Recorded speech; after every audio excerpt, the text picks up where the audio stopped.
Okay, so we're about to review the movie that basically made me into a nerd. We're gonna start with Richard Donner's Superman. Oh my gosh! I mean, this movie has fingerprints on my heart.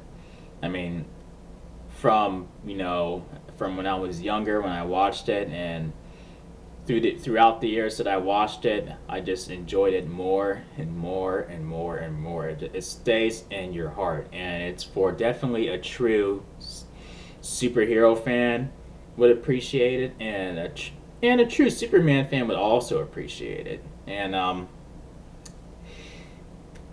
I gotta say, if it wasn't for Christopher Reeve and his magnificent performance, I probably wouldn't. I don't think I would like Superman as much. Um, and if it's one of those things like where if you don't like if they didn't cast the right guy for the if they didn't find the right guy for the part for Superman, then the whole movie crumbles. I mean, that's how I see it.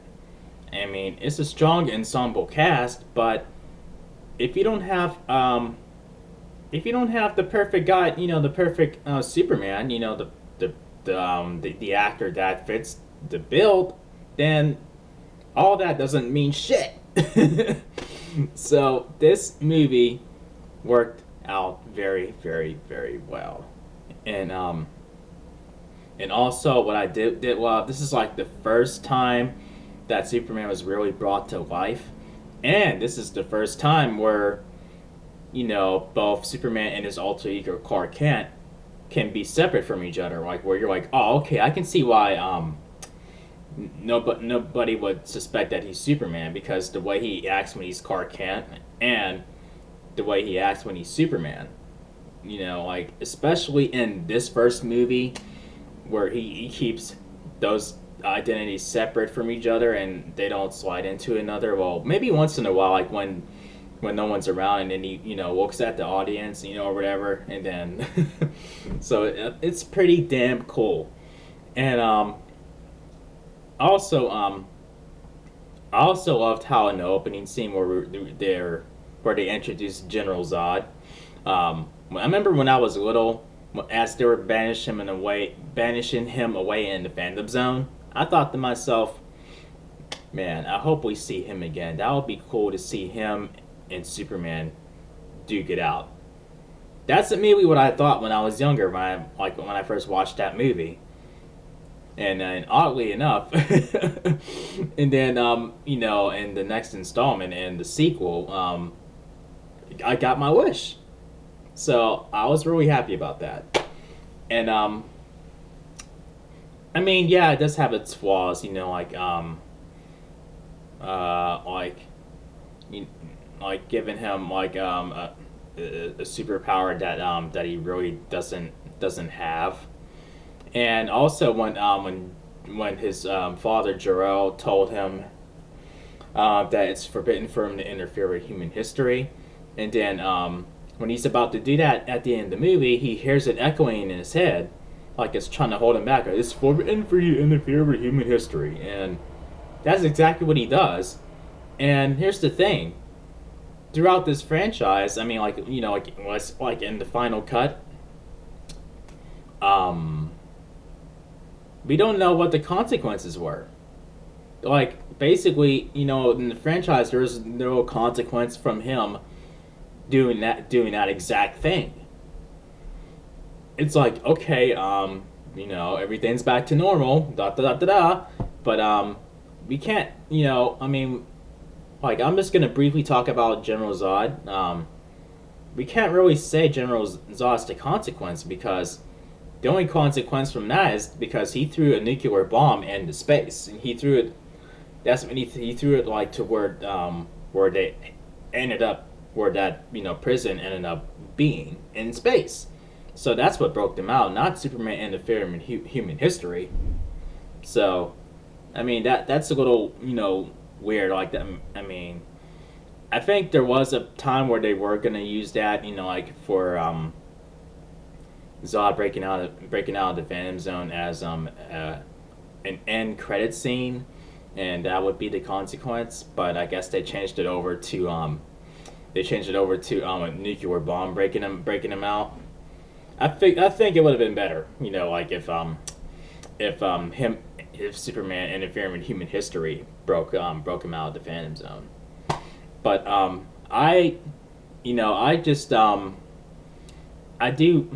just fucking love this movie, and as campy as Lex Luthor was, I love that. I love that too. That was the Lex Luthor, that worked at that time. Right now, it's better to make him a billionaire that everybody looks up to and think, oh, he's a hero. He donated to the charity funds, blah blah blah blah da, da, da, da. And that would make him impossible for Superman to get a hold of without breaking his code of honor.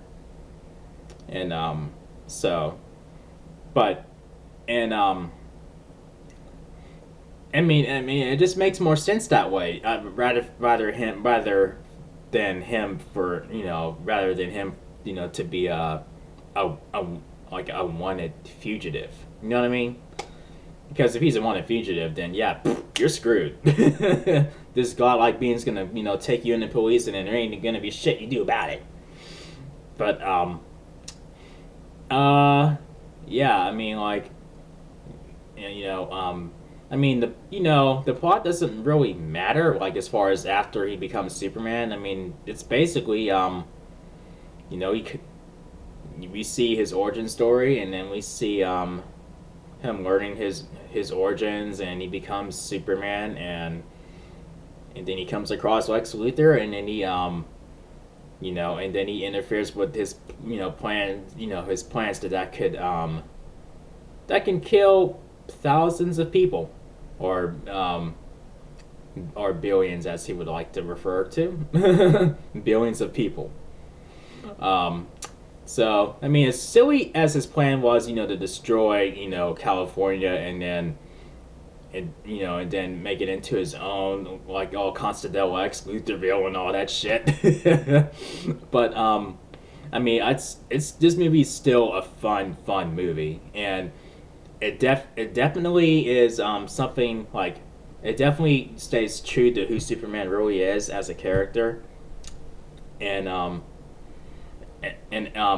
also I thought it was really funny how when Lois Lane actually interviews Superman, she's constantly hitting on him, like where she asks him some pretty dirty questions, like I assume the rest of your bodily functions are normal.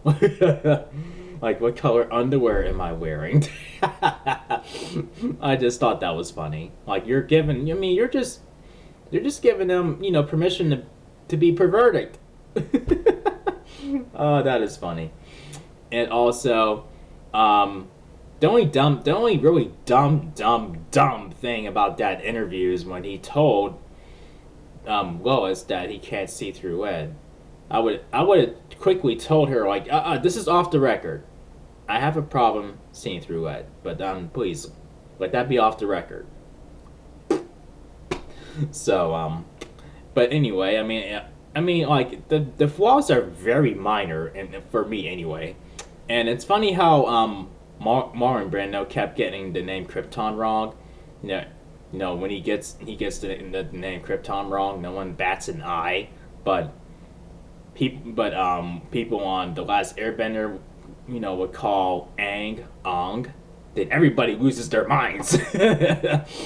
So, I had no problem with them calling Krypton Krypton. I'm like, it sounds awesome when like when he says it. And the movie, like even like right now when I watch the movie, there are times where I'm like, okay, stop it, movie. Stop giving me the feels. Quit it. So, yeah, this is a definitive superhero story, and it stays really true to who Superman is as a character, and yeah, I'd say check it out. It gets 5 out of 5 chair spins. 1, 2, 3, 4. 5. So yeah, I'd say, go ahead and check that shit out. It is a great movie. I mean, there's different versions of the movie. Like there's a director's cut, but I'd say watch the theatrical version and then watch the director's cut later. Um, my there's only one scene in it. Well, there's two scenes in the director's cut that I enjoyed. I enjoyed the scene where Superman is talking to Jor-El. It's like Marlon Brando and Christopher Reeve shared a scene together.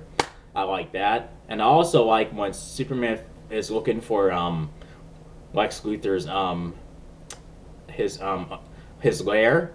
He's throwing all these things at him. Like he's shooting him with all these guns and trying to put him on fire and put him on ice. I mean, I enjoyed that sequence too, but I understand why those scenes were cut, but they were still pretty damn cool.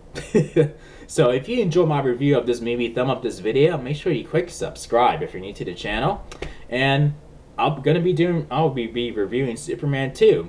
So I will see you guys there. Peace out, y'all.